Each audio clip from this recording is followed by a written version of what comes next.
लेकिन साथ ही अंतर्राष्ट्रीय खबर की ओर भी रुख कर लेते हैं, जहां आपको बता दें कि 42 दिनों के युद्ध विराम के बाद इजराइल ने हमास पर एक बार फिर से हमले तेज कर दिए हैं। हवाई हमलों के साथ साथ जमीनी अभियान भी छेड़ दिया है, टैंकों को ग्राउंड पर उतार दिया गया। तो वहीं अब हमास ने भी जवाबी हमला करते हुए अगर हम देखें तो 3 मिसाइलें दागी हैं तेल अवीव पर। दरअसल दूसरे युद्ध विराम पर इजराइल और हमास के बीच बातचीत नहीं हो पाई, जिसके बाद अब दोनों तरफ से ही हमले भी शुरू हो गए हैं। एक तरफ से हमले जारी हैं तो वहीं दूसरी तरफ हमास ने मुस्लिम देशों से गुहार भी लगाई है। कुल मिलाकर फिलहाल इजराइल के प्रधानमंत्री बेंजामिन नेतन्याहू हमास को छोड़ने के मूड में बिल्कुल नजर नहीं आ रहे और लगातार बंधकों को छोड़ने के लिए हमास को कह रहे हैं, साथ ही वहां के जो लोग हैं उनको भी चेतावनी दे रहे हैं। करेंगे चर्चा अपने संवाददाता से ताजा हालातों पर, लेकिन उससे पहले आपको बताते हैं कि कैसे हमास ने इजराइल पर लिया रॉकेट एक्शन। तो हमास की तरफ से इजराइल पर यह रॉकेट एक्शन लिया गया, जहां हमास और इजराइल में एक बार फिर से तनाव बढ़ता हुआ नजर आया। हालांकि हम देख रहे हैं कि इजराइल की तरफ से लगातार हमले किए जा रहे हैं, लेकिन अब हमास ने इजराइल की तरफ रॉकेट दागे हैं। आपको बता दें कि ये 3 रॉकेट दागे गए हैं तेल अवीव पर ये 3 रॉकेट दागे गए, लेकिन साथ ही इनका कोई असर जमीनी स्तर पर नजर नहीं आया है, क्योंकि इन्हें हवा में ही खत्म कर दिया गया। हमास के इस हमले से कहीं ना कहीं इजराइल में इस वक्त हड़कंप भी मचा हुआ है। इजराइल की तरफ से जिस तरीके से लगातार हमले किए जा रहे, जमीनी अभियान अलग छेड़ा गया, हवाई हमले लगातार किए गए, ऐसे में इजरायली सैन्य अभियान का ये जवाबी हमला है, ये बात भी कही गई है हमास की तरफ से। इजरायली हमलों की अगर हम बात करें तो अभी तक 591 लोग इन हमलों में मारे गए हैं, इस युद्ध विराम के बाद में जो लगातार हमले तेज किए गए इजराइल की तरफ से। और जो लोग मारे गए हैं उनमें सबसे ज्यादा 200 से ज्यादा बच्चे भी इसमें शामिल है।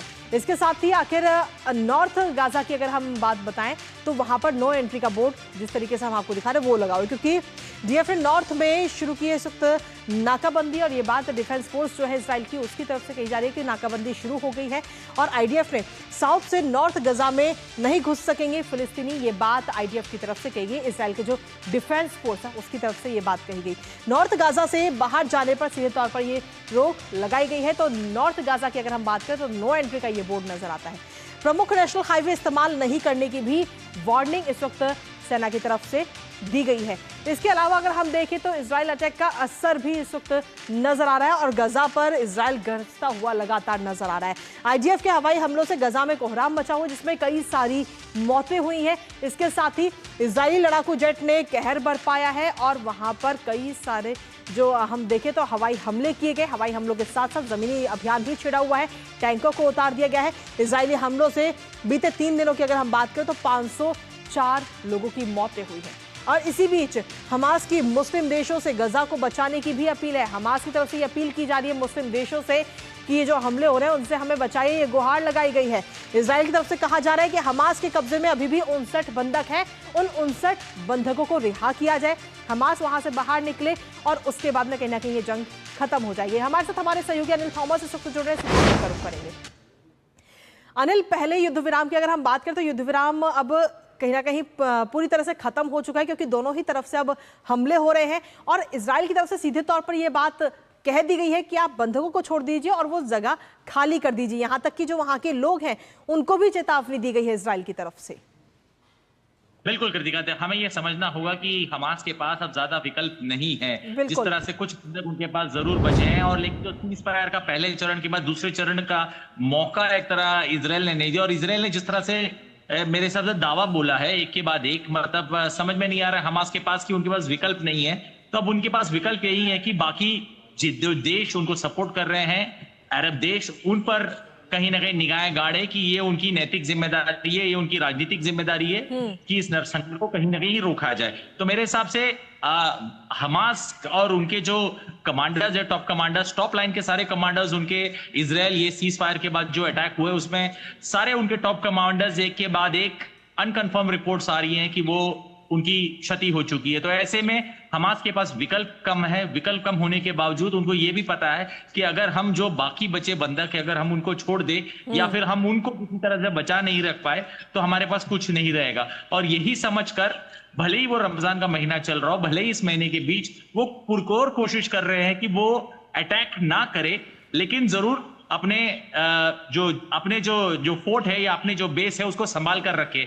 इसके बीच इजराइल ने एक नया वीडियो रिलीज किया है जिसमें इजराइल ने यह बताया कि हमने क्यों गाजा में जो एड आ रही थी उसको क्यों रोका है, क्योंकि वो मान रहे हैं कि जो हमास के लीडर्स है वो इन एड को कहीं ना कहीं लेते हैं और इसे दुगने दाम पर बेचकर और उससे फिर उस पैसे से वो फिर अटैक या फिर उसके लिए वो राशि जमा करने में कामयाब हो रहे हैं। तो ऐसे में विकल्प कम है हमास के पास और हमास को कोशिश यही करनी होगी किसी ना किसी तरह इसे और थोड़ा और डिले कर सके, क्योंकि जैसे ही रमजान का महीना खत्म मतलब हमास काउंटर अटैक के लिए रेडी रहेगा। इस समय को समझती है और वो फायदा उठा रही है इसराइल।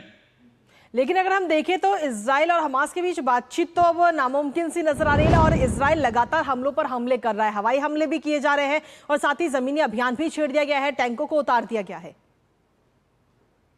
देखिए कृतिका, ये समझना होगा इजराइल इस मौके की बारीकी को समझ रहे हैं। रमजान के महीने में हमास जनरली कोशिश यही करेगा कि वो अटैक या फिर काउंटर अटैक ना करे, तो वो इस समय का बखूबी फायदा उठाना चाहते हैं और वो समझते हैं कि हमास कहीं बाधित होगा कि इस पावन महीने के अवसर पर कहीं ना कहीं वो अटैक ना करे। वो इस मौके का फायदा उठा रहे हैं और हमास के पास विकल्प नहीं है। तो हमास बाकी अरब देशों से मदद इसी कारणवश मांग रहा है, इसलिए नहीं कि वो अटैक नहीं कर सकता। वो समझते हैं कि हम पर कहीं ना कहीं अंतरराष्ट्रीय दबाव भी है और यही नहीं हमें अंतरराष्ट्रीय बाकी जो अरब देश है उनसे मदद मांगनी होगी, क्योंकि वो ये अगर उन्होंने जिस तरह की बात की है, उन्होंने कहा ये आपका नैतिक और राजनीतिक दोनों जिम्मेदारियां हैं। तो ये समझते हैं हमास कि वो बुरी तरह फंस चुके हैं, निकलने का रास्ता कम है। कहीं ना कहीं इस रमजान के महीने या फिर ईद तक इंतजार करना मुश्किल पड़ सकता है या उल्टे पड़ सकता है, क्योंकि जिस तरह से इजराइल एक के बाद एक अटैक कर रहा है, हमास के पास वो कैपेसिटी नहीं है कि वो काउंटर उस तरह का कर पाए। तो हमास की कोशिश यही है कि किसी ना किसी तरह इजराइल को सीज फायर के लिए या फिर सीज फायर के दूसरे दौर के लिए वो पुश करे। इसीलिए बार बार वो कह रहे हैं कि ये जो हो रहा है ये जीनोसाइड के रूप में उसे कंपेयर कर रहा है, क्योंकि जीनोसाइड के रूप में कंपेयर करेगा तो यूएन भी बाधित होगा कहीं ना कहीं इसमें आने के लिए और बाकी अरब देश भी बाधित होंगे इसमें आने के लिए। तो हमास अपना आखिरी, मैं कहूंगा जिसे कहता है आखिरी पत्ता या फिर आखिरी ट्रिक हमास या मैदान में लाता हुआ, जब वो अरब देश और बाकी जो बॉडीज है उनसे उम्मीद कर रहा है, उनसे गुहार लगा रहा है कि हमें बचाएं। जो हमले हो रहे हैं उनसे अब मदद की गुहार तो कहीं ना कहीं लगा ही रहा है, लेकिन देखना होगा कि मदद हमास को मिल पाती है नहीं। फिलहाल बहुत बहुत शुक्रिया अनिल तमाम जानकारी हमारे साथ साझा करने के लिए। साथ ही इस खबर पर आप अपनी अपडेट हम तक पहुंचाते रहिएगा। तो हर खबर पर नजर हमारी लगातार बने